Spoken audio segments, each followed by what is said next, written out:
कमलेश और अंजलि दोनों भाई बहन थे। एक दूसरे से बहुत प्यार करते थे वो दोनों। उनके पास बहुत ज़्यादा संपत्ति थी, किसी भी चीज़ की कमी नहीं थी। माँ पापा कमलेश और अंजलि की सारी इच्छा पूरी करते थे। कमलेश घोड़े पर बैठना सीख रहा था। उसके पास एक शानदार घोड़ा था। थोड़े दिन बाद अंजलि की शादी हो गई जहांगीरदार के घर में। उसकी शादी के मायके वालों से भी ज़्यादा अंजलि के ससुराल वाले अमीर थे।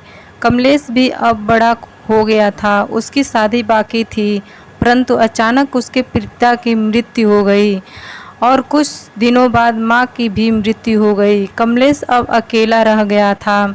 अंजलि भी 4 दिनों के लिए मायके आई थी, पर वापस भी चली गई अपने ससुराल।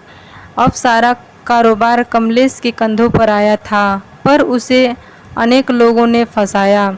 एक बार बड़ी डील की, पर उसमें उसे घाटा हुआ और कमलेश बर्बाद हो गया। उसकी खेती जब्त हो गई, घर की नीलामी हो गई। ऐशो आराम में रहने वाला कमलेश अब उसके बुरे दिन आ गए। जिसके पास सैकड़ों लोग खाना खाते थे, आज वो एक निवाले के लिए तरस रहा था। जो मुलायम गद्दे पर सोता था, आज उसे सड़क पर सोना पड़ रहा था। जिस कमलेश को हजारों लोग अब पहले हाथ जोड़ते थे, वही आज उसके सामने हाथ फैला रहा था।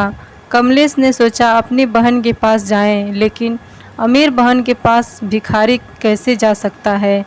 जिसके पास पहले हाथी घोड़े पर बैठकर जाता था, आज उसके पास पैदल कैसे जाऊं। जरी के पोशाक में पहले जाता था, वहां अब फटे हुए कपड़े में कैसे जाऊं। परंतु कमलेश मन में बोला, प्यार अमीरी और गरीबी नहीं देखा करती। मेरी बहन मुझे अपने पास क्यों नहीं आने देगी भला। मुमकिन नहीं है एक ही वो मेरी हालात की वजह से मुझे धिक्कारे। वह बहन के पास गया, दरवाजे में खड़ा हुआ। ऊपर छत से बहन देख रही थी। कमलेश ने ऊपर देखा, पर बहन अंदर चली गई।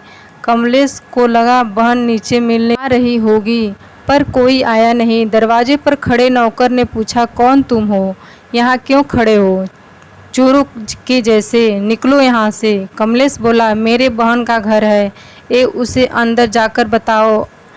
नौकर हंसकर घर में जाकर वापस आया। वह कमलेश को बोला, चलो वहाँ तबेले में आपको खाना ला कर देता हूँ, वह खा लो और जाओ यहाँ से। कमलेश ने पूछा, बहन ने क्या कहा। नौकर बोला, मैम साहब बोली होगा कोई भिखारी बैठा दो तबेले में, दे दो उसे बासी खाना। कमलेश तबेले में गया और उसकी आंखों से आंसू आने लगे। उसे नौकर ने सूखी रोटी दे दी।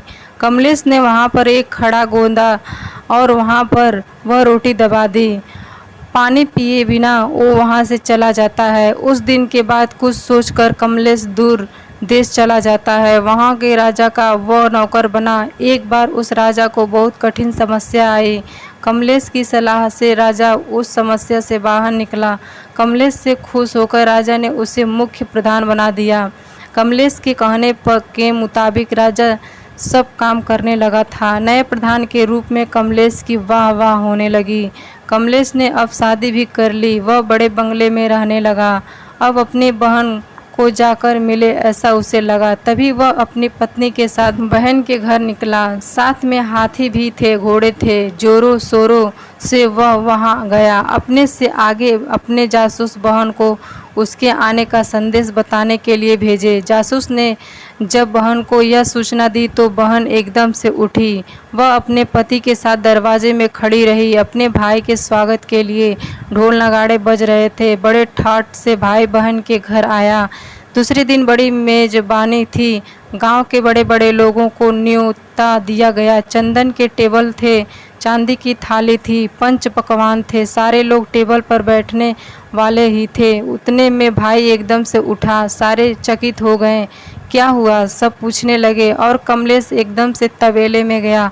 वहाँ पर उसने गड्ढा खोदकर जो रोटी उसमें डाली थी, उसने वो रोटी निकाली। अंजलि कमलेश को बोली, भैया यह क्या पागल जैसी हरकत कर रहे हो। वह बोला, दीदी तुम्हारे भाई को बैठने के लिए तबेला और खाने के लिए बासी रोटी ही योग्य है। यह सब भाई के लिए नहीं है, यह मेजबानी भाई के लिए है। यह सारा मान सम्मान भाई के लिए नहीं है, यह सब तुम मेरे पैसों की वजह से कर रही हो। यह सब सुनकर अंजलि को अपने उस बुरे बर्ताव की याद आ गई जो कभी उसने अपने गरीब भाई के साथ किया था। उसे अपने किए का पछतावा होने लगा। उसने कमलेश के पैर पकड़े और बोली, भैया भूल हो गई मुझसे। आप अपनी इस नादान बहन को माफ़ नहीं करेंगे क्या? वापस नहीं करूँगी, आपके प्यार को नहीं भूलूँगी। भैया क्षमा करो मुझे और घर में चलो भाई।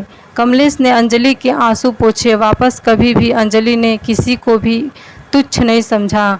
बाहर की संपत्ति जो आज है कल नहीं, सच्ची संपत्ति प्यार है, वह कभी भूलना नहीं चाहिए। ऐसे वह सभी को बोलती रही। दोस्तों, अगर वीडियो पसंद आई हो तो वीडियो को लाइक करें, शेयर करें और चैनल को सब्सक्राइब ज़रूर करें।